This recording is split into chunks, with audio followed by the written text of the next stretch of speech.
చెప్పిన మేరకు 2020 డిసెంబర్ 21వ తారీఖున 2020 డిసెంబర్ 21వ తారీఖున 100 సంవత్సరాల క్రిందట 1923లో బ్రిటిష్ ప్రభుత్వం తర్వాత, అప్పుడెప్పుడో బ్రిటిష్ వాళ్ళు సమగ్ర సర్వే చేశారు 1923లో. దాని తర్వాత ఎప్పుడు కూడా ఎక్కడా కూడా సమగ్ర రీసర్వే అన్నది ఎప్పుడు కూడా ఆలోచన కూడా చేయడానికి కూడా ఎవరు సాహసించాల.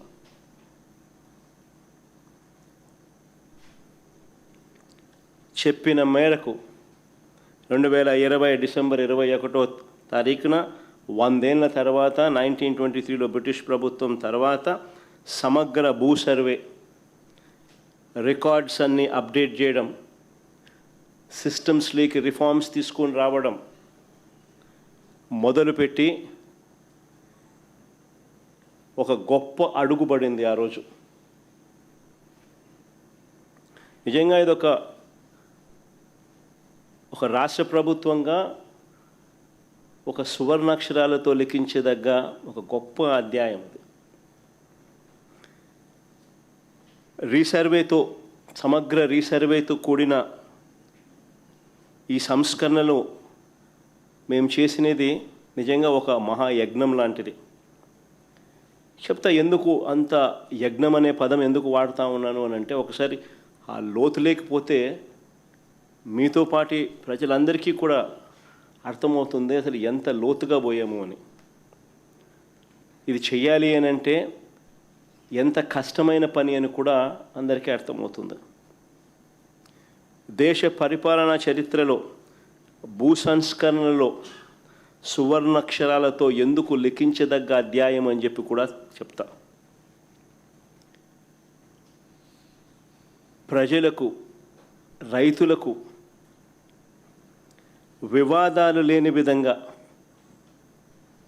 ఐ రిపీట్ దీస్ వర్డ్స్, వివాదాలు లేని విధంగా పారదర్శకంగా భూముల సర్వే చేయడంతో పాటు భూ రికార్డులన్నీ కూడా అప్డేట్ చేయడం,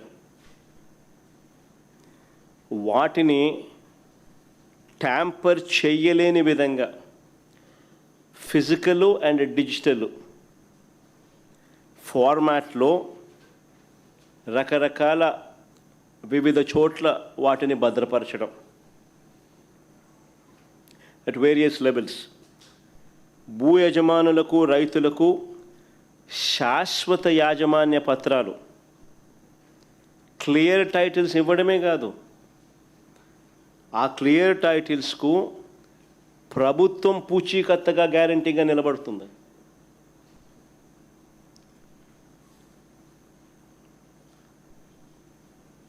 మోస్ట్ అడ్వాన్స్డ్ సెక్యూరిటీ ఫీచర్స్తో ఎవ్వరూ కూడా ట్యాంపర్ చేయలేని విధంగా క్యూఆర్ కోడ్ను సైతం ఈ పాస్బుక్స్తో పొందుపరుస్తూ, క్యూఆర్ కోడ్ను సైతం పాస్బుక్స్లో పొందుపరుస్తూ, ఫిజికల్గా ఎవరైనా ట్యాంపర్ చేసే పరిస్థితి కూడా లేకుండా పట్టాదారు పాస్ పుస్తకాలు ఇవ్వడం జరిగింది. టైటిల్ మారినా కానీ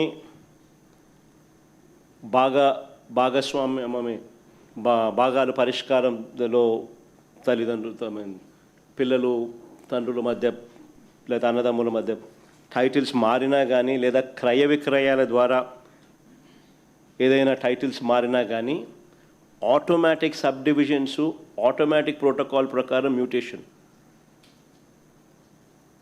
జరగడం, వాటికి సంబంధించిన రికార్డులన్నీ కూడా ఆ గ్రామంలోనే, ఆ గ్రామ సచివాలయంలోనే ఉంచి అవి కూడా అక్కడ అవైలబుల్గా ఉండడం, ఆ అప్డేట్ చేసి ప్రజలకు అందుబాటులో ఉంచడం, చివరికి గ్రామ సచివాలయాల్లోనే రిజిస్ట్రేషన్ ప్రక్రియ కూడా జరిగేట్టుగా కూడా చేయడం. ఇదొకటే కాదు, real time alerts.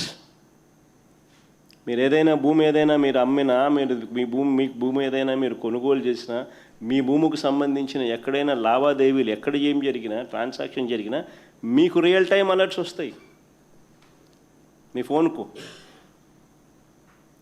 Real time అలర్ట్స్తో మన గవర్నమెంట్ పోర్టల్ను అప్గ్రేడ్ చేయడమే కాకుండా రియల్ టైం డేటాతో దాన్ని అప్డేట్ చేయడం. నేను అడుగుతా ఉన్నా,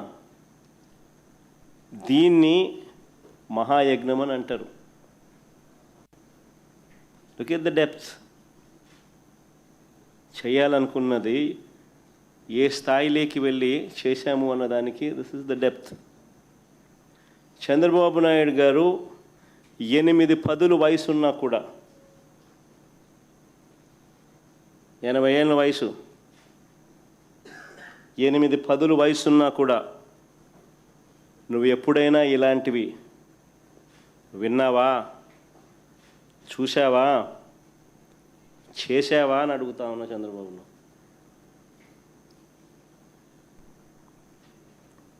అసలు ఏ స్థాయిలోకి వెళ్ళి మేము రివ్యూలు తీసుకునే వాళ్ళము అని అంటే, ఏ స్థాయిలోకి వెళ్ళి ఎంత కమిట్మెంట్ చూపే వాళ్ళము అని అంటే, ఒకసారి ఆ క్లిప్పింగ్ కూడా ఒకసారి రివ్యూ క్లిప్పింగ్ కూడా ఒకసారి వేయండి అమ్మా. ఒకసారి ఇంట్రెస్టింగ్ క్లిప్పింగ్ ఒకసారి చూడండి. సమస్య ఏంటంటే ఈ డేటా ఎంట్రీ ఆపరేటర్ దగ్గర వీళ్ళు కీ ఇచ్చేస్తారు. మొదటి నుంచి మొదలు పెట్టారు. మేజర్గా ఫ్లా ఎక్కడ జరుగుతుందని అంటే, సమస్య ఏంటంటే ఈ డేటా ఎంట్రీ ఆపరేటర్ దగ్గర వీళ్ళు కీ ఇచ్చేస్తారు.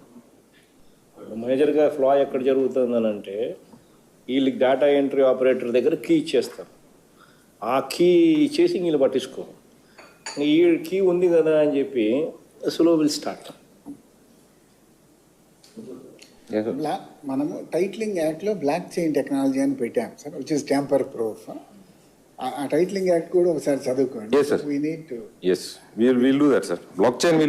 అక్కడ కొంచెం ట్యాంపర్ ఎవరైనా చేయాలని అనుకుంటే కూడా, చెయ్యాలని దురుద్దేశంతో ఆలోచన చేసినా కూడా చెయ్యలేని విధంగా నీ సిస్టమ్ను డెవలప్ చేయాలి. అప్పుడే దీనికి మోర్ మీనింగ్ వస్తుంది. ప్రజలకు బేసిక్లీ ఒక కాన్ఫిడెన్స్ అనేది ఏంటంటే ఇది ట్యాంపర్ చేయలేము అన్న ఇంప్రెషన్ ఇవ్వగలిగితే, అది number 1. Number 2, whatever technology ద్వారా నువ్వు ఏదైతే నువ్వు పెట్టగలిగింది, that should only be stand by. You would have to be make sure that physical documents are also given. And physical డాక్యుమెంట్స్ను గన ఎవరైనా చూపిస్తే, physical documents should overrule the technology. అది కూడా జాగ్రత్తగా చూసుకో. ఎందుకనంటే ఈ టెక్నాలజీలో ఏం చేస్తున్నాడో, ఎవడు చేస్తున్నాడో, ఏం పెడుతున్నాడో అనేది ఆ డేటా ఎంట్రీ ఆపరేటర్ చేతిలో లైఫ్లే ఉంటాయి, జీవితాలు ఉంటాయి. ఏమో వాడు లంచాలు తీసుకొని రాజీ పడిపోయి కీ పెట్టి చేసేసి టక మార్పులు చేసేస్తాయి. అప్పుడు ఫిజికల్ డాక్యుమెంట్ ఉండి లాభం లేకుండా పోతుంది. So there's got to be some kind of physical document అనేది ఏదైతే ఉందో అది భద్రంగా వీళ్ళ దగ్గరే ఉంటుంది. So any updating that you do, physical document also should be updated parallelly. Without updating physical document parallelly, you should not initiate technical updating. Adi kuda equally important. Otherwise what will happen is we ignore the physical document updating. Then what happens is physical document would say something, your digital document would say something else. ఇప్పుడు tomorrow the fellow will come and say, కోర్టుకు పోతాడు, ఈడెవడో వీళ్ళ కొడుకులో వీళ్ళ పిల్లోల్లో ఎవరో, this is the original document అంటాడు. There got to be some connection there.